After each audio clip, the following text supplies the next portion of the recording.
Olá, meu nome é Wagner Meira Júnior e sou professor titular de Ciência da Computação da Universidade Federal de Minas Gerais.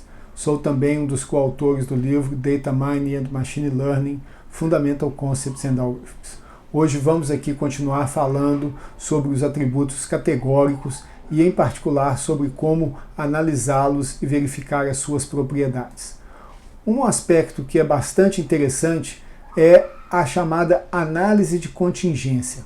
A análise de contingência ela nos permite quantificar a dependência entre atributos, ou seja, até que ponto que esses atributos não podem ser considerados dependentes. O instrumento fundamental da análise de contingência é a chamada tabela de contingência. E nesse caso, nós vamos aqui começar apresentando uma tabela de contingência para duas variáveis aleatórias, discretas, categóricas no caso, x1 e x2, e que ela é uma matriz de dimensões M1 e M2, onde M1 é o tamanho do domínio de x1, M2 é o tamanho de domínio de x2. E ela é representada dessa forma, de maneira que esse valor N11, ele representa o número de ocorrências onde nós temos o primeiro valor do domínio de x1 e o primeiro valor do domínio de x2. Na prática, essa matriz N12, que representa a tabela de contingência, ela pode ser vista como a multiplicação do número de amostras pela função de massa de probabilidade conjugada empírica dessas duas variáveis que nós chamamos de P-chapéu 1, 2. A tabela de contingência também é enriquecida com as chamadas contagens de margem de linhas e colunas, que são o quê? São o total tanto dos valores para cada um dos domínios, independente de considerar a segunda variável. O que nós podemos observar, que é uma outra coisa interessante, é que as distribuições N1 e N2 seguem uma distribuição multinomial, cujos parâmetros são as probabilidades de ocorrência de cada um dos valores do domínio de cada uma das variáveis. A distribuição, a variável N12, também é uma distribuição multinomial, nesse caso regida pelas probabilidades conjugadas de ocorrência dos valores, ocorrência simultânea de valores dos domínios das variáveis 1 e 2. Acho que todos esses conceitos vão ficar mais claros quando olharmos aqui essa tabela, onde nós temos em uma das dimensões a largura da sépala e na outra dimensão o comprimento da sépala. Como nós vimos no vídeo anterior, o comprimento da sépala ele foi discretizado em 4 faixas e a largura da sépala foi discretizada em 3 faixas. Os valores que ocorrem aqui no interior da tabela de contingência, eles são exatamente as contagens das flores que possuem um comprimento muito curto com uma largura curta, são 7 flores. Um comprimento curto e, novamente, uma largura curta, são 24 flores e assim por diante. As contagens de coluna, elas acumulam quantas são as flores em cada uma das faixas de largura. As contagens de linha acumulam quantos são as flores em cada uma das faixas de comprimento da sépala. E, em todos os casos, a soma, seja do interno, da parte interna da tabela de contingência, seja das contagens de coluna, seja das contagens de linha, ela totaliza 150. Bom, como que nós utilizamos essa informação para então testar a independência? Vamos assumir que essas variáveis são independentes. Dessa forma, a função de massa de probabilidade conjugada nada mais é que o produto das probabilidades de cada um dos valores dos domínios dessas variáveis. Ou seja, se nós queremos saber qual que é a probabilidade do valor de domínio I da variável x1 e do valor de domínio j da variável x2 ocorrerem simultaneamente, basta multiplicar as respectivas probabilidades dos valores I e j das variáveis x1 e x2. Assim, nós podemos trazer aqui o conceito de frequência esperada para cada par de valores, que nós chamamos de E e J, que nada mais é que a multiplicação do número de amostras pela probabilidade que nós acabamos de calcular. Desdobrando essa fórmula, nós podemos ver aqui que a frequência esperada de uma dada entrada na tabela de contingência, ela é a multiplicação dos valores observados em cada uma dos valores de domínio considerados sobre o total de amostras sendo consideradas. A partir da definição da frequência esperada e da frequência observada, nós podemos então trabalhar com a chamada estatística Q², que quantifica a diferença entre as contagens observadas e esperadas para cada par, nesse caso, de valores de instâncias do domínio. Então, a estatística Q² ela faz aqui dois somatórios percorrendo todas as possibilidades para a variável x1 e para a variável x2, e para cada um dos casos nós calculamos a diferença entre o valor observado e o valor esperado, elevado ao quadrado dividido pelo valor esperado.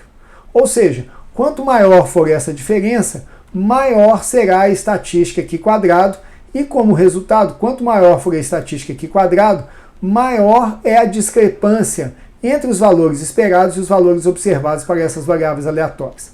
A partir disso, nós vamos contrastar essa estatística Q² com a distribuição, a função de distribuição de densidade Q², que ela é representada por essa fórmula aqui, que nós não vamos entrar no detalhe, mas vamos identificar alguns elementos importantes nela. Tá? O primeiro elemento importante é esse prior, né? Essa premissa que está associada aos graus de liberdade. Os graus de liberdade no âmbito da distribuição Q² se referem ao número de valores que são considerados em termos de opções de ocorrência dos domínios das variáveis em avaliação. Então, no caso nosso aqui, os Q graus de liberdade, eles são função dos tamanhos dos domínios e dada a necessidade de correção, eles têm aqui que é M1 menos 1 vezes M2 menos 1, que vai desdobrar nessa outra fórmula maior. O restante da fórmula, embora obviamente seja relevante, ele não vai ser objeto de consideração agora, nós vamos observar na sequência a distribuição Q² e como que isso funciona. Bom, vamos voltar ao nosso exemplo então. Então nós temos lá comprimento de sépola, largura de sépola. Nós temos as contagens esperadas que foram obtidas pela probabilidade de ocorrência conjugada de cada um dos valores dos domínios, multiplicado pelo tamanho da amostra. Então, por exemplo, comprimento de sépola muito curto, com largura de sépola curto, a nossa expectativa é de ter um valor ao redor de 14. E assim sucessivamente.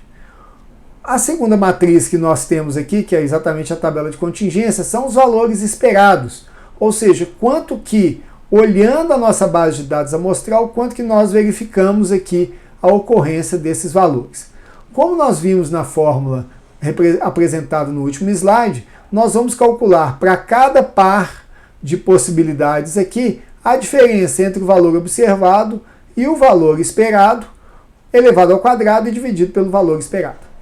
A soma de tudo isso é o que nós chamamos da estatística Q², que o valor, no caso desse exemplo aqui, é 21,8. Mais ainda, o número de graus de liberdade é 4 menos 1, 3, 3 menos 1, 2, é 6.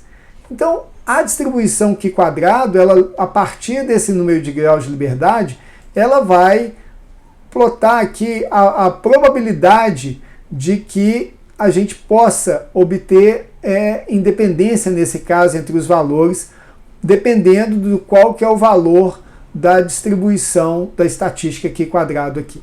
Há um conceito importante que nós vamos começar a introduzir hoje, vamos detalhar posteriormente, que é o conceito de p-value, né?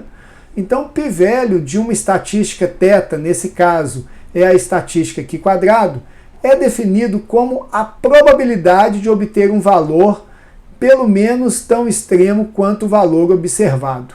Então, a ideia aqui é que nós vamos, olhando essa distribuição, nós vamos, de alguma maneira, definir um valor a partir do qual nós calculamos a probabilidade de que essa estatística supere esse valor. Em termos de teste de hipóteses, que é outro mecanismo que nós vamos ver várias vezes neste curso, a hipótese nula, ou seja, a hipótese que nós queremos verificar, é que x1 e x2 são independentes. Nesse caso, assumindo que essa independência ela segue uma distribuição Q², nós podemos rejeitar se o p-valor, o p-value aqui, da estatística Z, ele é menor ou igual que um limiar de significância que foi definido em 1%. Ou seja, nós queremos ter pelo menos 99% de certeza ao realizar essa avaliação. Como que isso funciona? Quando nós olhamos esse limiar de significância de 1%, ou seja, a porção da curva Q² que está associada aos 1% superior para 6 graus de liberdade, ela é a partir do valor 16,8. Ou seja, valores da estatística Q² que superem 16,8, eles são maiores do que eles estão no 1% superior em termos desses valores da estatística Q². Como o nosso valor é 21,8 e a probabilidade desse valor ela é bem menos do que 1%, é 0,13%, nós podemos então rejeitar a hipótese nula de que x1 e x2 são independentes e concluir que eles são dependentes. Por quê? Porque, dado esse intervalo de confiança, o valor que nós obtivemos da estatística Q², ele é muito superior ao limiar que nós tínhamos definido aqui. Essa mesma estratégia, ela generaliza para bases de dados de maiores dimensões. Então, dado uma base de dados que tenha D variáveis aleatórias, nós podemos calcular a estatística Q² da mesma forma, só que considerando aqui os múltiplos vetores que são, e notem que o número de somatórios aumenta, né? Nós temos que somar todas as possibilidades de conjugações de valores das variáveis, das instâncias do domínio de cada uma das variáveis aleatórias, que vai dar essa fórmula aqui bastante extensa, mas que simplesmente generaliza a fórmula que nós vimos anteriormente.